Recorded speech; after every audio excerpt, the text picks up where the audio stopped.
Everyone's heard the term burnt toast, right? Moms always get the last piece of toast. Why is it that moms always put themselves last? On today's episode, I have a very special guest. I have my sister-in-law. She's a career woman, mom to twins, married to my brother, and we want to talk about how to balance it all or not, and how to find yourself and put yourself first so that you can be a better mom and a better partner. We're going to get into it today, guys, so grab your coffee and let's get into it. Welcome back, everybody.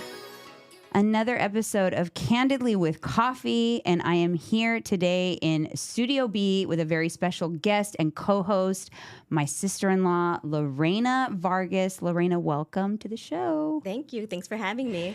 Thanks for coming. I know that this is hard. It's hard to get people in studio sometimes. It's a little crazy, a little intimidating, but we did ramble on for about 15 minutes without hitting record. So you should be really comfortable right now. That was good too. Dang it. I'm a talker, but this is intimidating. Like, I'm nervous. Yeah. I don't know. It is. I think that a lot of people think, oh, yeah, I'm cool. I got this.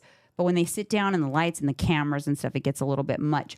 But I want to get into, on today's episode, like being a busy mom, juggling it all, losing yourself and finding yourself again, and that process and what it looks like, the good, the bad, the ugly.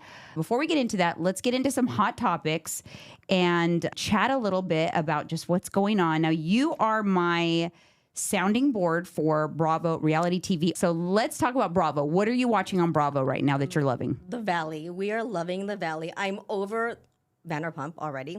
The Valley. I just love the new characters. I'm just loving it. Yeah. I love the fact that everyone is a little older.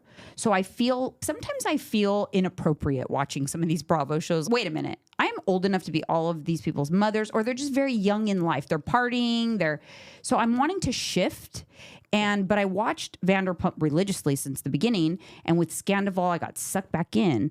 But now I'm yearning for shows that I can relate to a little bit more. Although The Valley, they're still younger than me and they're young families, but they're a little older and they're doing more grown-up things. Right. You know what I mean? With careers and all that good stuff. Yeah. I feel that you could relate to that show a lot because you are a little bit older of a parent. You guys were older parents when you started, but you have young kids. And I think like Jax is on The Valley. The Valley's on Bravo, by the way, if you guys don't know. So Jax is, I think, 46 or something like that. And then they have a young child. Yeah. I'm 46. Yeah. And so how old were you when you had your twins? I was 2 months shy of turning 40. I was 39 when I had them. That's actually a geriatric pregnancy. It is. I had to go weekly to appointments. It was crazy. I had the hotline to the doctor, to the ER, to the emergency room, because that's what they do to geriatric. It was double because of my age and because it was multiple. Yeah. Oh, that's right. So yeah. We're going to get into all of that with Lorena. But yeah, I'm loving The Valley. I think it's great drama. Jax is such good TV. He's annoying AF. But such good TV. Yeah.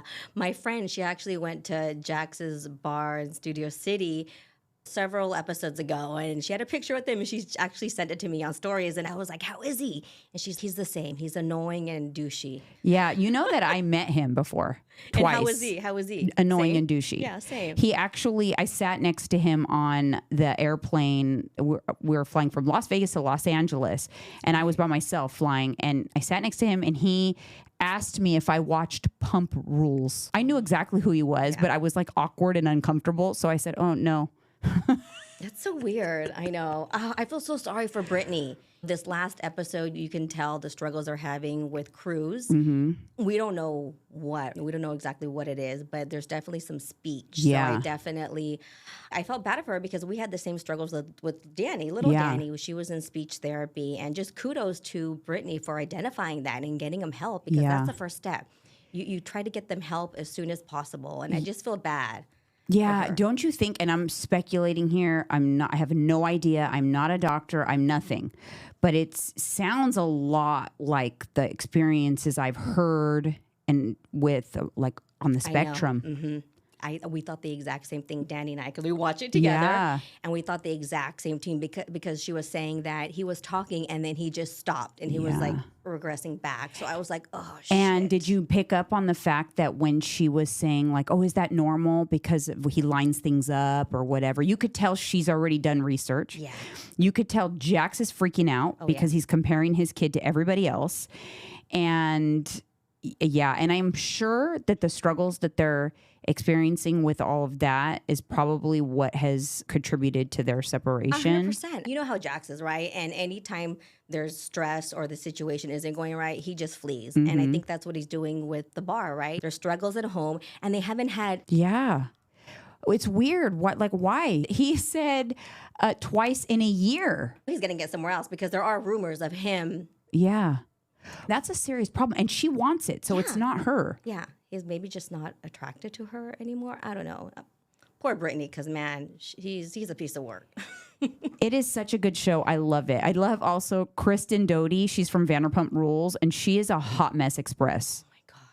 OMG. Why did she, how old are you? Stop doing the same things you were doing on Vanderpump Rules. Please. It was funny because at one point, I think it was Michelle looked at her and said, you need help. I love Michelle, by the way. Love her. Love her. Did you hear that they're getting separated too, her and her husband? I'm not surprised because he too, man. Yeah, so here's the rumor mill, guys. You heard it here on Candidly with Coffee. If you don't watch The Valley, because it's actually a very good show. It's good junk TV, but new.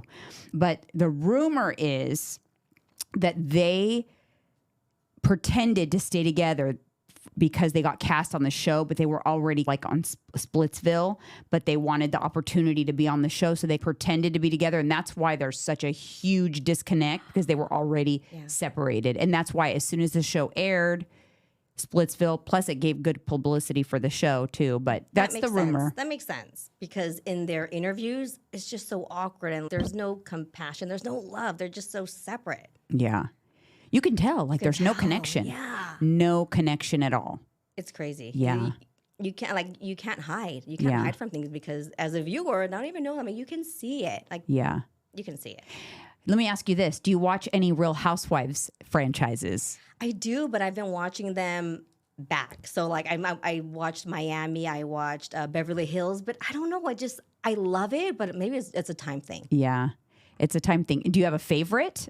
Miami. I love Miami. Of course, you love Miami. I love that you love Miami because then you can come visit me when I move there. Yes. I'm going to end up in Miami. I'm putting it out there. I am ending up in a high rise. I already see it. That's you and Mike. Totally. And it's funny you mentioned that because I figured, and I was like, I can already see us. Maybe we'll take a girls trip out there. Girls and I go visit. Yeah, I can't. Oh my gosh, totally. Yeah, because we're just not the suburbia people. No, you're not. And I'm at a different stage of my life. And I want to spend at least 5 years in Miami. I'm not saying that I'll be there forever because I think that once my grandkids are born or I'll see where Alyssa settles and Tyler settles and then figure that out. But I wouldn't mind having bi-coastal places, or I also would be like, Alyssa, buy a house with a casita. And that way, when you have kids and when you guys travel or whatever, that I can just fly to and stay because our business is all online, so we can do it from anywhere. So yeah, I just have big dreams for the second stage of my life. In a high rise with all the amenities. Because you and I, we talk about amenities and how we love our hotels. Yes, with amenities. And room service. Yes. I love room. I got DoorDash, but I love amenities and I love that hotel. And I want that hotel living to where I don't have a lot of clutter either. It was funny because Mike said, all right, so if we move or when we move, what are we bringing? And I said, nothing. The dogs? Yeah.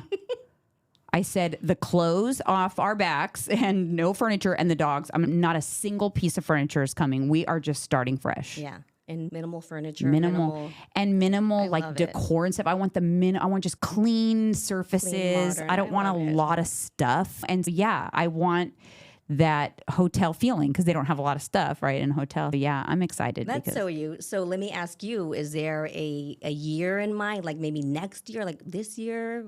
I would say probably within 2 years. Ideally around the time I turn 50. I was just going to say, have a big party there. We'll go. Yeah, ideally around the time I turn 50. And I feel like everything is drawing me to Miami. I keep getting pulled there for different things. And I'm like, yeah, like I need to do it. I need to go. So I have a question on Real Housewives. What are your thoughts on Kyle Richards and Morgan? What are your honest opinion on what's going on there? Of course they're together. Hello. Who was it that mentioned it? Some celebrity talked about it. Like someone, not Lady Gaga, but someone like Rihanna. Rihanna, right? Was like, they're together. Of course. Come on. Yeah. Come on. Rihanna explained it actually exactly the way I believe it. I believe that Mauricio has done his dirt over time that kind of chipped away at Kyle, but she forgave because of where she was at in her life. Mm-hmm. But those kind of things chip away. So I don't think he's been innocent in their marriage, but I don't think he's done anything current. But what I do think is that left her vulnerable, and she met someone that filled her tank, gave her what she was missing from him, and then it brought to light all of the past resentments that were there. Because those kind of things, they stay there. You may think you're past them, but they stay there. And then I think she suddenly became selfish and started changing. And he just thought that she would always be there. Mm-hmm. I agree.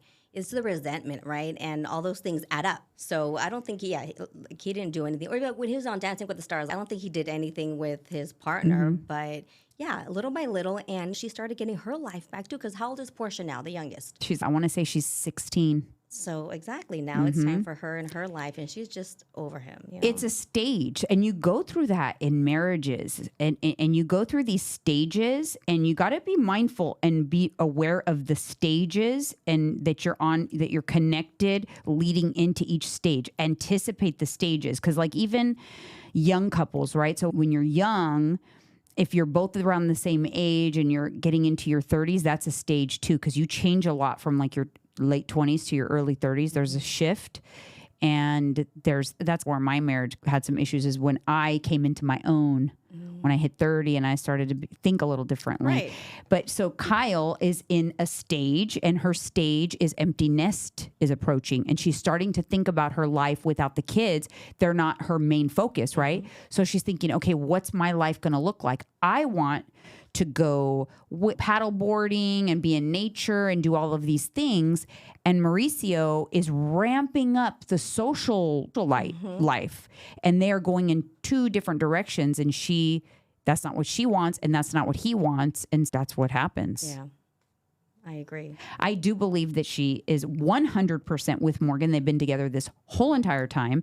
And I believe she'll come out probably like on the next season or something like that. I think that she's going to come out. I feel like she was so close to saying it on the reunion, but didn't. Yeah. And who is she trying to cast? Alec Baldwin's wife. Did you hear about that? No, Ilaria, whatever her name is. I saw it on Insta a few days ago. Isn't that the one that pretends she has an accent, but she's American? She's like a Dorit. Oh my God. Oh, I didn't know that. Yeah. That's news to me. Oh, that's interesting. I do definitely feel that Morgan will be on. I think Morgan will be on the next season. Do you watch on another topic? We could talk about shows all day.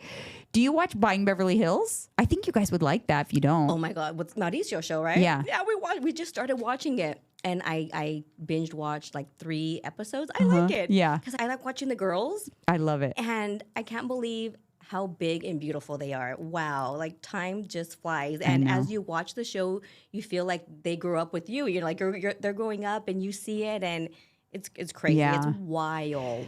They're beautiful too. Those girls are so beautiful. But on Buying Beverly Hills, I really have realized that I personally think that Mauricio smokes too much weed. He literally is always like this. You know what? Like he's got this look of like he has no idea what's going on, aloofness to him, and that's fogginess. And like silly. He's always like silly. Yeah, he's like in a fog. You know what it is? He lacks depth. And I think that's what. And Morgan is like one of those deep artistic personalities, and that's what drew Kyle to Morgan. But I love the show Buying Beverly Hills too. All right, you guys, we could go on. We could have a whole other show, Lorena and I, talking about social media drama and all the shows, recapping. I don't know. We got to think about that. That might be fun to do like a reality recap or something like that. All right, but let's get into it, because I want to know. I feel like I've been that mom where, I served myself last and took care of myself last and let everything go and was falling apart. And as a result, I didn't actually show up as my best self, my best partner, my best mom because of that. But let's go back to Lorena here now. Let's go back to the beginning, like when you got married. How old were you when you married my brother? 30 something. Actually, we're going to be celebrating our 15-year wedding anniversary this Wow. year. Yeah, so 17 years together. Crazy. That's crazy. And I always joke with him because I say, I was in my 20s when I met you because I was 29 when we met. Okay, what's the age difference between the two of you? 6 years. Okay, Yeah, 6 which years. I like. I like it because typically men don't mature as fast as women. So when I met him, he was mature. He had his shit together. I was just like, wow, because he treated me like a queen. He would do things for me. He still does. He's very like that. For birthdays, he'll spoil me. That's what turned me on because he was just so nice and respectful. So I actually think that 6 years is perfect because it's not quite an age gap relationship. You're like the same generation, but you're far enough, but there is a little bit of a distance apart there. What are you aware of, or do you guys pay attention to things like love languages? And if so, what are your love languages? Yeah, like I said, for me, like him doing those little things. Acts of right? service. Yeah, acts of service. And I think same thing for him too. Because we're not about the money or buying me expensive big things. Not but like it's me, just- basically. No, I'm just kidding. I do like my good things. Look, for Christmas, he bought me like the diamond G and D, which I thought was so thoughtful because he listens. I've been wanting these and he listens. Yeah. And He's a good gift giver. He is. Yeah. He's really good. Even for birthdays too, him and the girls, they'll decorate. He'll go buy donuts, roses. That's his love language. Just making sure birthdays, that you feel special on your birthday. Yeah, I think that's important, is knowing love languages. That is so important for ultimate like compatibility, like going forward. You have to know how to love each other and how each other receives love. And it's so important in building that strong foundation and before you add kids into the mix, because kids make it hard. I know that for sure. So let's see, so both of you guys are acts of service. Now, would you say that you guys are now, like looking back in hindsight, are you pretty compatible personality wise, or are there like big friction points in your personalities? We're 100% compatible. I don't think we've ever had friction. We don't fight either, which I don't know if could be a good or a bad thing. Of course, we do have our quarrels, but we've never had a big old blowout. Yeah, your compatibility. Do you have friction points because you're different and one hasn't to compromise a lot versus the other? No, I think like from the beginning, we've always been together. We spend so much time together. Back before the kids, we would work out. We would do everything together. Even when I was in the office working, I'd be on my way home, my home to our house, and I'd be on the phone like talking to him. Like we're just always together, and it's never been a problem. Even working from home, raising kids together at home, it's never been a problem.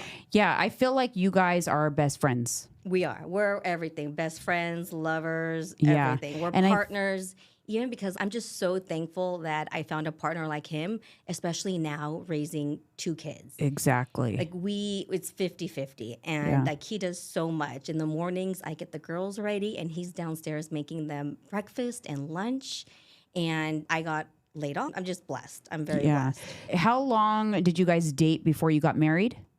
2 years. It was 2 pretty years. quick. Yeah, it was quick. But I think he saw that I was staying after the brain tumor, right? Yeah.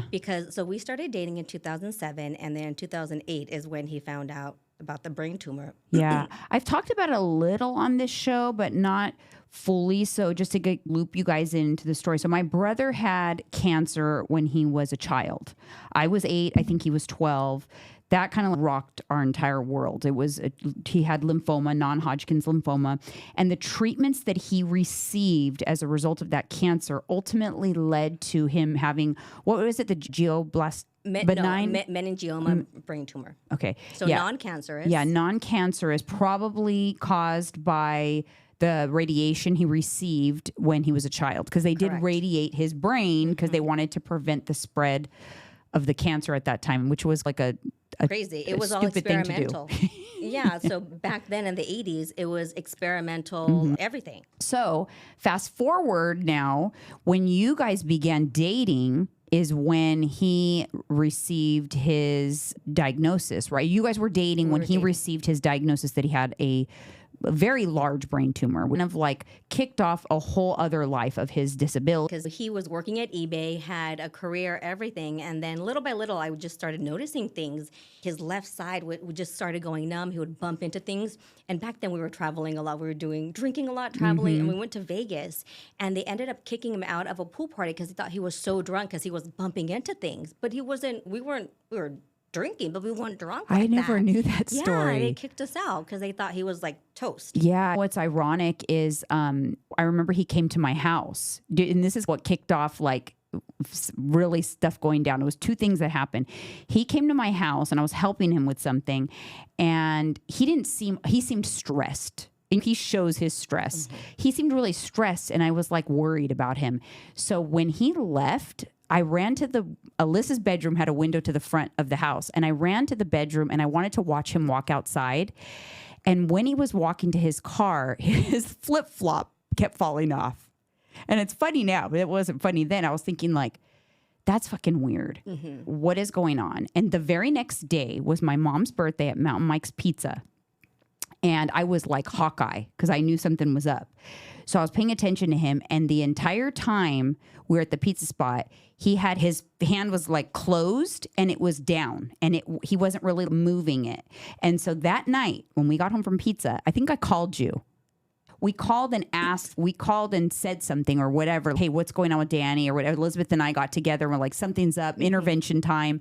And I think that's the night that you guys took him to Kaiser. I don't remember. Could be. But yeah, it was about time because then after we were like, did he have a stroke? We didn't know what was going on because his face was just droopy. He couldn't use his left arm. It was getting scary and he didn't want to go because I kept asking him. Finally, we were at your parents' house and I think it was after that conversation. Maybe like your mom talked to him and it was like, okay, we have to go.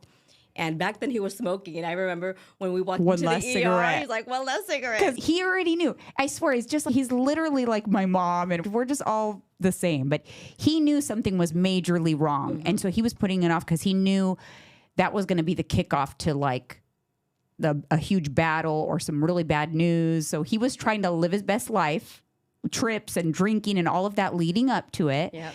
And it just cracks me up that he would have a cigarette, right?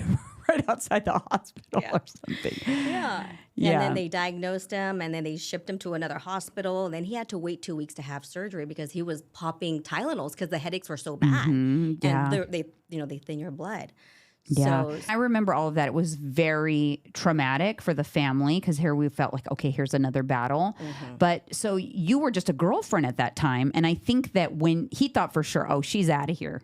I remember even telling me that. She's gone. There's no way. That's it. The fun is over. Yeah. Party's over.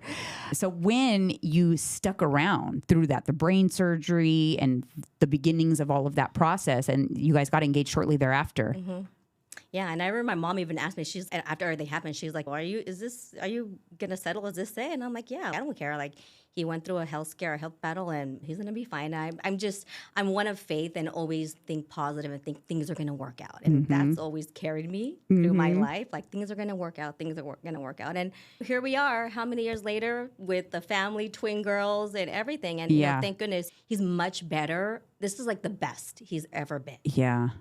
Because it's been battles. It's been the surgery and then radiation and then more radiation and surgery again and radiation. Yeah. You guys, up until even shortly after my mom passed away, he had surgery, like literally 2.5 months after my mom passed away. And my mom, I remember in the hospital, she was like so mad at herself because she knew that his surgery was scheduled. She goes, well, what about Danny? I'm not going to be here to make sure he's okay. How selfless that woman was. She was more worried about, she was trying to hold on because she wanted to make sure he was okay. Such an angel. And so that was such a hard year, 2022, because my mom died in December of 2021 at the end of the month. And then right in March, he had surgery. Then he had another surgery to put his skull back on because they couldn't put his skull back on. He has a fake skull. It's just been crazy. So obviously, not to mention like the seizures and everything else when he's not working because of the seizures. And thankfully he hasn't had a big one, but he does get the aura still. And now he's not scared because before he would get an aura and take medication. And now he just like sits and lets it pass. Learning his body. He's just doing so good. And so think about this, you guys. So we've got not only he's disabled and he remains disabled. So he's not working. He's disabled. He has issues that he continued medication and issues that he continues to deal with. Then you are working full time. You're the career. You guys have twins and all of that. It's just a lot to juggle. It is. So he locked you down because you didn't leave when the party was over. So he locked you down. You guys got married. How long were you married before you decided to have kids or started on that process? Because that was a whole other process. Yeah. So we got married in 2009 and we didn't want to have kids right away. But then in 2014, we were starting the process because we knew it couldn't be natural. So of course, I had to do IVF. He had to have a surgery. I had to have surgeries too. So it was a lot. So we started prepping and doing all that in 2014. And then we find out that the brain tumor is growing again. So we had to stop everything and focus on him. Oh my God. I think I had forgotten about that.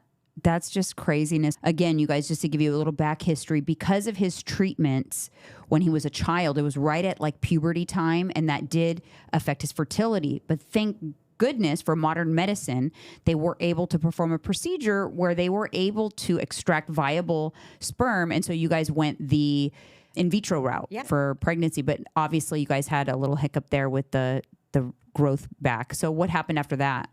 So 2014, he had radiation, and it just took him a long time to get back to himself. But he was never himself after that. It started becoming himself now, I think, after that the latest surgery in 2022. And then, like in 2016, it was like, okay, like you're doing better. We got over that hurdle, and 2016 we started again. We went through IVF. We actually ended up going through 2 rounds, and I had a miscarriage, early miscarriage, and then the second one didn't take, and then the third one, boom. Twins. Twins. Danny was like, of course, nothing twins. Because in full transparency, he was very overwhelmed by the fact that you guys were having twins. He wanted one baby. Oh my gosh. I even have a video, like the first video of the ultrasound, and you can just hear him like, oh my gosh. And he was already computing costs. Like, how are we going to do this? We got to start saving because Danny, he's a thinker, he's a researcher, he's a saver, he's all the good things, right? Yeah. But sometimes it's a little too much, especially when I'm there, like happy. Oh my gosh, I knew it. And then he's over there thinking, oh my gosh, like how are you going to do this? I'm dying because I remember talking to you about, let me guess, he's already looking up like things about twins and like can't manage it. And you're like, yep, he's on all the websites. Oh there goes. I remember my mom was so happy though. Oh my gosh, she was so happy that you guys were having twins. I found that video because we told you all on Mother's Day, and we gifted you a frame, and there was like a picture of us with the pregnancy stick. Do you remember that? No, because I wasn't there. That's right, you weren't there. I was like traveling or something like that, and you guys called me. I'll have to show you the video because I found it, and it's just so cute. Like your mom and her loud voice, she's like, ah, it was just so I need cute. to see I know. it. I would love to see that. You should send it to me because I can put it up on the show. Okay, I'll send it. She's pregnant.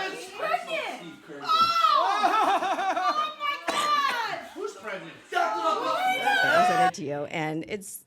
You guys have to realize it wasn't just a normal thing because Danny, he was told like you're probably not going to be able to have kids. So the fact that the surgery on him worked, and then your in vitro worked, and then for it to be twins was like a miracle. Like these were like miracle babies, okay? 100%. And it was that was like a really cool thing. So now you're pregnant with twins, and you're the head of household because Danny's disabled. You're the head of household, career woman, professional woman. Now you have twins. Now you birth these baby girls. And how did you hold it together? I don't know. Honestly, you just do the shit you have to do. It's a blur. If I try to remember, it's hard to remember those baby days because it was a blur, like just going from one thing to another. it was hard. And I was always worrying about Daniel. Oh my gosh, like he didn't get sleep today. Is he going to have a seizure? Because there's triggers that would cause him to have seizures, like stress or lack of sleep. And we weren't sleeping because we had crying babies in the middle of the night. So that's always been like a worry of me. Like, how's he doing? Or even now, like if he says like a trigger word and I'm like, oh, yeah. Okay. So it was so hard at the very beginning, but I'm so thankful that we had you and your mom and your dad and Michelle too helping, because it really does take a village. Yeah. We had round the clock. Thankfully, I was at Adobe at the time and I had 6 months off. So that was very important and very needed, because with two, it's a struggle. I remember at night, so Danny would do like the morning day shift, I would do the night shift, and going into the night I would cry and get so stressed because I was like, oh my gosh, I can't do this. What if you just start thinking, or and then I had to pump. I was pumping. So it was just so crazy because the schedule was you feed one baby at midnight, another one at 1, pump at 2, and then do it all over again, like hours and hours. And it was remember, so do you remember, because the days that I would help, the witching hour? Yes. What is it about the witching hour with babies? Like around the evening time, it's just that they turn up. I don't know what it is. And it was always Danny. Yes. Oh my so gosh. the girls are Daniela and Gabriella. So Danny, not to get confused with my brother Danny, and we could go on because that's a whole other episode. But it's not like it was peaches and roses when they were born. She ended up staying in the NICU quite a while, almost didn't make it. She contracted RSV in the NICU because of poor practices there in cross-contamination and things like that. So that was a whole other, so she was special needs for a while. And so that added to it. How was your mental state like during this time? When did you come out of the fog a little bit in terms of your mental state? I don't think I'm out of the fog. I'm just kidding. Did you experience postpartum depression? I don't think I did. I don't think so. But as far as the fog, like I just remember it's always been just like a blur. And at the very beginning, man, it was just so hard, and always them. Like I didn't have an identity. Like it was always mommy. And for a while there, I was trying to figure myself out. So this was like in 2019, because I'm like, I need something for myself. It was just too much. And I needed to get out of the house too, because it was before 2020, right? So we were in the house, like we never left, because trying to leave with the girls, it was too much. Like I would be sweating by the time I leave the house. Yeah. Like I was always sweating, running from one thing to another. It's crazy. It's crazy town. But so that was like in 2019 when I was just like, oh man, like I just need something. And then that's when I actually found Monee. So like I sell beauty products, hair care, clean hair products. And Nicole, she was selling at the time, and I saw her. She was at a convention and just having fun and just socializing and this community. And I was like, oh my gosh, like I need that. And then that's when I jumped in. But never. So really that was like back. an outlet for you. It was, and that's exactly what I needed, just to try to get myself back, because I wasn't Lorena, I was mommy and wife too. Because again, at that time, Danny, he was helping and doing his best, but he wasn't right mentally because the brain tumor and the poor care, poorish care that he was given just wasn't helping him, and he wasn't in the right space. And he was always getting tired too. So this is like another thing that was always hard for me, because he would help, but then like at 4:00 he'd be done. So then he'd go up and sleep, and it'd be all me. And on the weekends too, like it was all me, because he was helping during the week. So like I had to take on so much because of that, and I didn't realize that until now. Like now that he's man, like how did I do it? Yeah, you think like, how in the hell did I do that?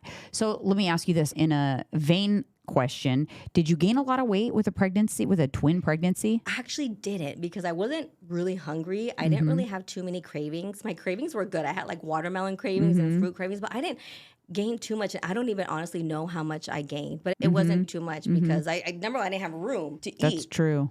Because I don't have a garbage stomach like you and Danny.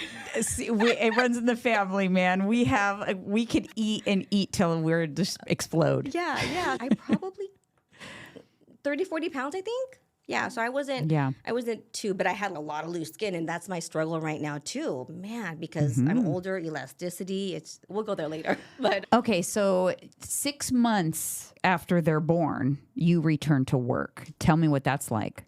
Thankfully, I was working I was only going to the office twice a week. So it wasn't too bad. It was actually nice to get out. I was enjoying it. Right. So it wasn't bad at all because Danny was handling it. You, your mom, everybody was there. So it was good. But I remember it was always a rush. Everything was always a rush. Like, oh, I have to get home because I have to, go to the kids. Everything was a rush. There was nothing like calm, or I just couldn't do anything for myself. You couldn't just have leisure time. What about getting your nails done or getting pedicure? I remember that was like a luxury for you. Yeah, of course. Like I never let go of my nails. Yeah. But yeah, that was like my outlet, like getting my nails and pedi done because that's all I could do. And I just felt bad asking. Like, Danny, can you take care of the girls so I can go with my girlfriends? Maybe the guilt. Again, that's what happens with moms a lot of times. And listen, it might happen with dads, but we're not talking to the dads right now. Okay, we're talking about the moms.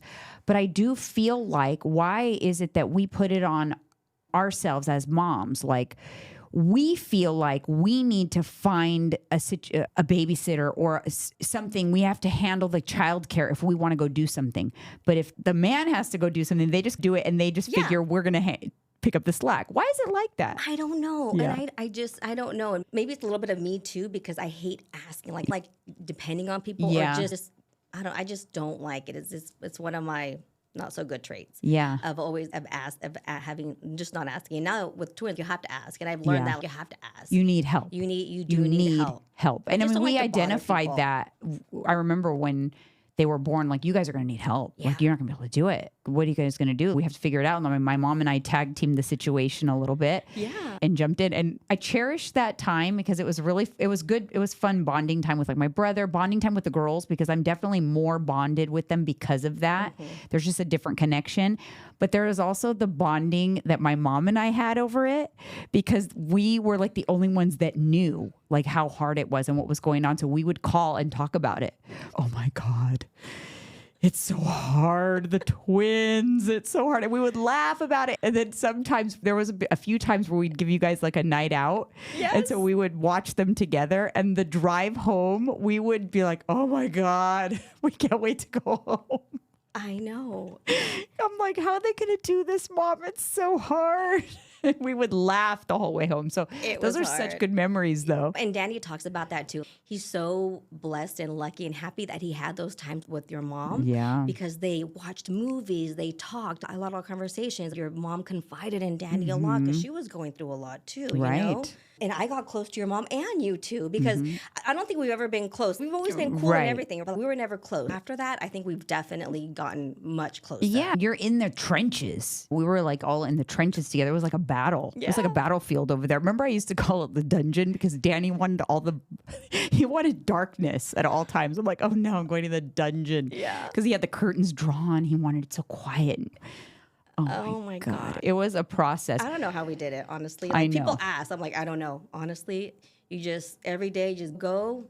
I don't know. I honestly don't know. So fast forward now, they're older. So how are you working on getting your life back a little bit and getting out of the house? What does that look like? What does your routines look like now? And what are the things you're doing for yourself? Yeah. I'll start talking about myself because I never do. I always talk about the kids. Right. But like for myself, I started last year and I started walking because I'm like, I have to get back to something. I've always yo-yo dieted my whole entire life. And I can do good for 4, 5, 6 weeks, and then something happens. And then, I don't work out for a few months and keep doing it. That's my cycle. But I'm like, I have to break out of this because I'm an older parent and I want to be here when my girls are older. I want to try to live so that when they have kids, I'll be old and decrepit, but at least I can be there and maybe help. So in last June, I'm like, okay, let me just start walking, right? So I started walking 3 days a week, 3, 4 days a week, and did that. And then in January, I was like, okay, I need to start hitting weights because I've always been a cardio bunny. Like I know from you, and I know like you have to do weights, you have to I know, but I just never do it. I never did it because I'm like, no, like cardio, burn calories. I'm like, I got it. And then I'm like, no, something has to change. So I started incorporating weights in January, and I've been doing it ever since, 4 days a week. And now it's like a non-negotiable. Like, I need to work out, and I try to do everything else after. Like, for example, Thursdays are my shoulder days. But I'm like, no, I need time to get ready. So I did it yesterday, because usually Wednesdays are just cardio days. Wow. So it's like starting to think like ahead and be like, okay, like, I'm what do I do? impressed. Yeah, what do I do to prepare? Because it's a non-negotiable for me. Like, I want to, and I'm doing it for myself, but more to be alive when my girls are older. A few weeks ago, I was Gabby. She loves social media. She's always on my stories, always dancing, and she was watching a reel, and it was this older lady. And it said her age, like 72. So she read that, and she's not a grandma. She doesn't look like a grandma. And I'm like, I know. And you know why she doesn't look like a grandma? It's because she eats right and she works out.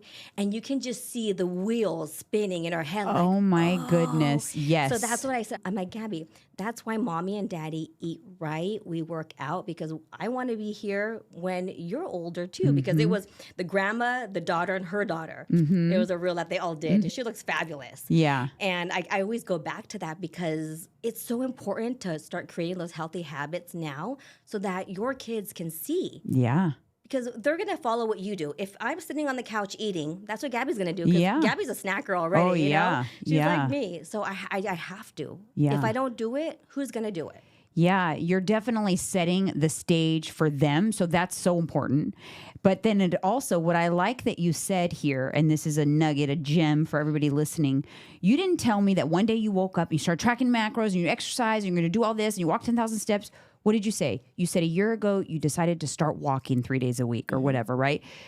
It doesn't have to be gangbusters. You're laying the foundation, like little bricks that create like a good foundation for building upon, and you get better, and then you start enjoying the way you feel, and you layer in more things, and then it evolves into a permanent lifestyle. Exactly. And that's exactly what I did, because I know if I try to do everything, I'm going to fail, because I failed time and time again. So now it's just, okay, let's do this. And I know how to track my macros, but I'm like, I'm not there just yet. Right. But I know when I have to pull the reins, I know what to do. And that's what I like. You don't have to do everything. You don't have to just do everything all right off the bat. You know how to track. You are married to Mr. Macro, okay? He's Mr. Macro Fasting. with 10 freaking plus years of macro tracking. But you do know a lot of good eating habits, though. I know you guys have always very healthy, and especially with Danny's health history. But do you focus on protein? Yeah, so that's another thing too. So it's just a few things right now, like weight. So I'm incorporating weights 4 times a week.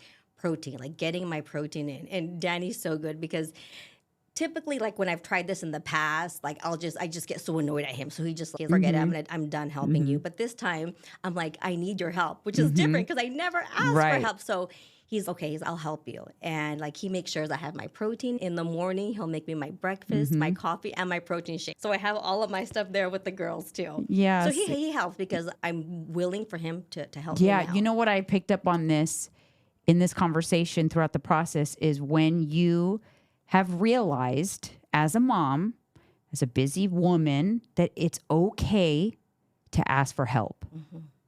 Because we forget that a lot. I think as moms, we want to take the weight of the world on our shoulders. And you do have the weight of the world on your shoulders. You are the breadwinner of the family, the head of household. But it's okay to ask for help. I know. That's huge. That was a big shift for me, because I just hate bothering people and inconveniencing them. I also feel like when it comes to that, asking him for help specifically with your health journey, because you know he knows a lot about that. You don't ask in that regard because you don't want to be held accountable. Probably, yeah. You know what I mean? Because the minute you ask, then he's on board. And then if you decide to stop, then he's going to be aware. Yeah. And he's going to be like, you're going to have to face the music that you're not going to do it anymore. That probably happens subconsciously. So like now, like it's funny, because he doesn't even have to like poke me. Now, like I get up, I do my own thing, and I finish my workout. He's, you did it. I'm so proud of you, because he didn't even have to push me. So that's a pat on my back, because he doesn't have to push me anymore. I do it myself. Yeah. And I think at least I want to give him credit for that too, in terms of, listen, it's hard. And I can tell you this from my own personal experience. It's hard to be the one in the couple that's super on top of everything and fitness, macros, nutrition, and you watch your partner not doing those things. It can be hard because it's very obvious to you what they're not doing when you're doing all the things. But I give him credit because I always feel like he has let you do it when you're ready, because you cannot force somebody to be ready to embark on a healthy lifestyle journey. 100%. And he recognizes that too. Now that you have incorporated a lot of these things, you're eating protein, you're exercising, you're walking, how do you feel like it's affected your parenting, your being a wife, your just everything? How has it impacted your life? I feel better. And even like when you look in the mirror, you look better. And that's confidence. It's okay, I'm doing it. I see the results. And especially because I'm not doing everything perfectly, it's taking a long time. I've accepted, and Which is better. That's okay. It's actually better. So I have to I accepted it, and now I'm just moving forward, like every day, just making sure that I do something. Yeah, and the recipe for success when it comes to this kind of stuff is consistency, not speed. Speed sucks. Speed doesn't work. You've tried speed. I've had you in my programs before, full disclosure. You do very well, and then you disappear. Yeah. Speaking about your program, that's how I lost my baby weight. Keto. Yeah, I'm sure I have a picture. You did. You got to 128 or maybe even 126 or something like that with me. I have the data. Yeah, I have pictures too. I remember a picture of us. I think it was at Elizabeth's house. And there's another one at one of your kiosks back in the day. Yeah. You were doing that. But the problem is and I don't like when my clients do this. I actually talk them through this a lot nowadays, is I don't like the ones that want to go gangbusters. They go, no, I want to do it all. I want to track calories, carbs, fats, proteins, all the things. And I want to work out and I want to walk 10,000 steps a day and I'm going to do all the things. And I'm just like, whoa, you're just come off the couch. Okay. Slow down because you're going to the tortoise in the hare, right? The tortoise in the hare, right? You're running and the tortoise is taking it slow and steady. And that's what works better. Like you had great results, but then I think it was like 8-week challenge you did. And then life, and then you just stop working out and it's a spiral effect. Yeah. What is the hardest thing for you? Do you have a big appetite, or what is it that derails you? Honestly, just being lazy. Like, I don't want to do it. I'll do it some other days. And because I know I'm lazy, I do my workouts in the morning. So I know that about myself. But you're have not to do lazy. it in the morning. You're not lazy. You work a full-time job. You have twin daughters. You have a husband, and you have a side hustle. That is not what I would call lazy. You're not lazy. It's about time management and prioritizing what is the most important, I think. But do you see how we do that? Again, we do this as women. We do this as moms. You're calling yourself lazy, and you are not a lazy person. The last thing I would do is call you lazy.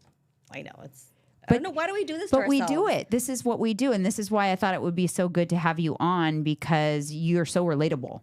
You know what I mean? There's so many women out there trying to juggle it all, and they feel bad because I'm not like this person on Instagram that seems to do it all and have all this time and all this motivation, because it's not the case. No, you can't do it all, and it's not about the motivation, because there's lots of days where I'm like, I don't want to do it, but you just have to do it because I know I have a goal and I want to live long. Now it's, before it used to be about feeling good, looking good, but now it's like, I just want to live a long life so I can be there with my girl. I know that when my mom passed away, it opened up all of our eyes for like health. Remember, I was on you too. Like, how long has it been since you went to the doctor? And I was on myself too, because I had let some things slip, but we all pulled together. Okay, we all got to go get checked. We got to get our mammograms. We got to get checked, because we need to be here for as long as we can. That's in our control for our kids, because we bring them into this world. We owe it to them to stay here as long as possible. So sometimes what that would mean